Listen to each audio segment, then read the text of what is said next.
Hello everybody, this is Krista here, and I want to welcome you back to my kitchen today. This is a video recording I did in late April for my daughter's birthday, and I'm just now getting around to editing it. I'm still trying to catch up on all the editing that needs to be done, but we are working through these old clips and starting to film new things and trying to get back in a good posting habit. Right now I'm aiming for once a week and then starting to increase, but still have, a lot going on with this time of year, so I'm trying to keep it pretty simple so that I can stay consistent. So my kids love homemade cakes, and I have done some super elaborate cakes over the years.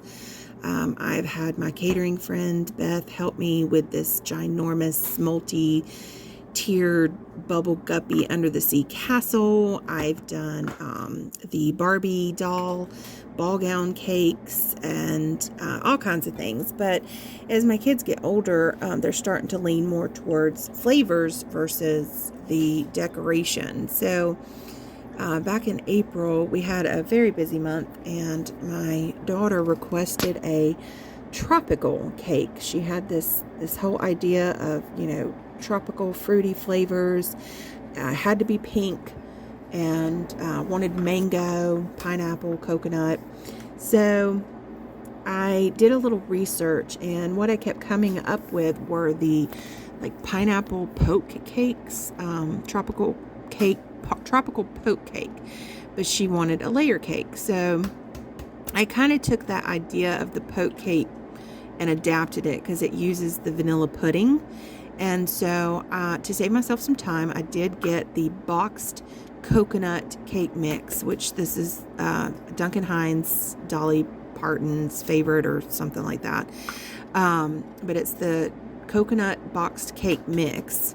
And I found pineapple pudding mix, which I was surprised they had that. But you could do banana or strawberry pudding or whatever. You could really, I think, mix a lot of fruity flavors to make it your own. But this is what we were going for, was this tropical theme. So pineapple pudding mix and coconut boxed cake mix. So I doubled the recipe. So I'm using 2 boxes of cake mix, 2 boxes of vanilla pudding mix, and 8 eggs. Now I am using my homegrown chicken eggs from my ladies. So of course I'm doing each one individually, which is good practice with store eggs or any eggs really. But each one individually, and putting them in my mixing bowl first, so that I can check to make sure they are good, and that gets all my wet ingredients in the bottom of the bowl so that the powder and everything doesn't stick to it anyway. So then I'm using a whole can of crushed pineapple, and this is not one of the little cans. This is one of the regular sized cans, and for the life of me I cannot think of the ounces on that. I want to say it's like 16 or 18 ounces, something like that. But I drained the liquid out just so I could measure it, and then I needed 2 cups of liquid, so I just finished filling it up with water to get to where I needed to be. You could do coconut water, you could add other juice, whatever you needed here, but I kept it simple and just drained the pineapple juice and filled it up with water, which I think I needed about a cup more of water. And then I did 1 cup of vegetable oil. You could also do applesauce or something here, or melted butter, whatever you needed. And then I added that crushed pineapple directly to my mixing bowl, and went ahead and put in all of my vanilla pudding and cake mix. So very simple to put together, and this does give me a super moist, I hate that word, I know, a super not dry cake mix. It has a lot of good texture to it, and it was a little bit heavier, so it's not super fluffy. It's a denser cake.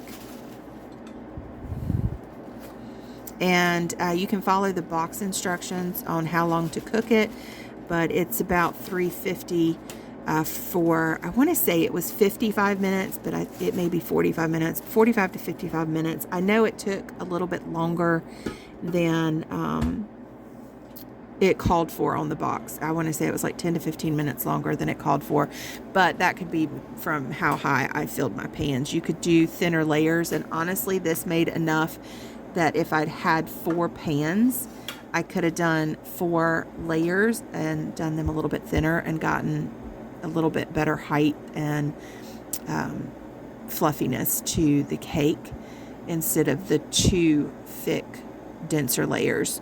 But I still had filling left over, which I think I ended up baking in just a little like 9x9 pan, and it was, you know, kind of a tropical bready. So the last thing I did before I stuck them into the pan was I added 2 cups of coconut, and this is the coconut that you get like in the freezer or refrigerator section. So it's like the natural coconut, not the sweetened dehydrated or freeze-dried coconut that you get in the baking section. So I added it at the very end and just kind of mixed it for a second to fold it in, which gives you also some great texture to the cake.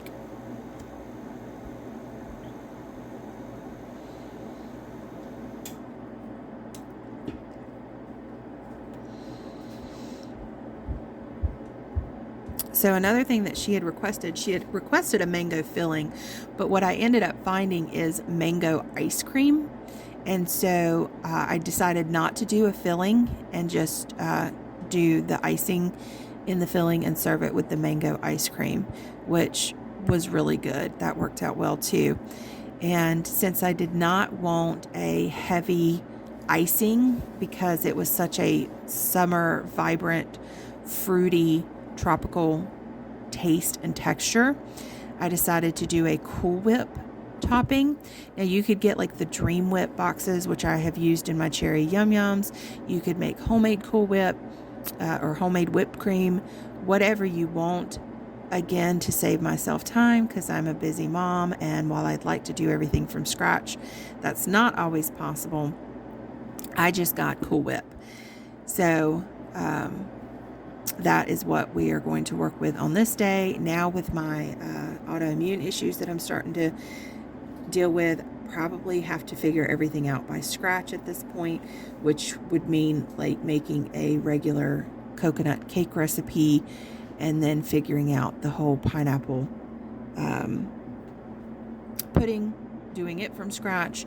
So I will have to probably make another version of this from scratch completely and see what happens. But on this day, this is how I did it, and this is a wonderful, easy summer, fruity, fresh, light, and vibrant cake idea. If you have any parties coming up, or pool parties, or you're just looking to add something special for a weekend get together this summer, that's why I wanted to go ahead and do this, just because it is a great summer recipe, and the way I did it is super easy. So here you will see me. I did add food coloring to the Cool Whip because she specifically requested pink, and in the video it looks a little more lavender. That could just be my screen, I don't know, but it was a light pink Cool Whip, and I added more of that coconut in between the layers and then on top and the outside of the cake for texture. So it went together very quickly, very easily at the end.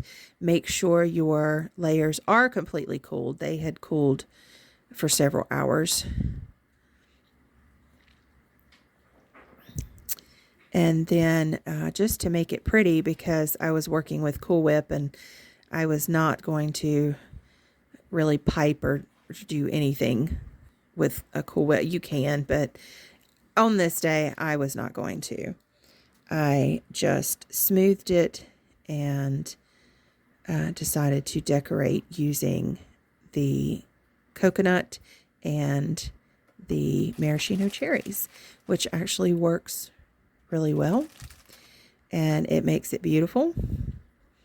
So you can see, nice and simple, and it worked out really great. So I'm pretty happy with how this turned out, considering her requests and, you know, the limitations of what I found available online. So I'm definitely pleased with this, and I hope you enjoy it. If you make something like it, let me know. Drop a comment in the box, or if you have a similar recipe in your family, I would love to hear about it, because I was excited for, you know, how light and fresh this cake was. So I hope you enjoyed, and thanks for joining me today. And I will definitely see you in the next one. Have a great one, guys.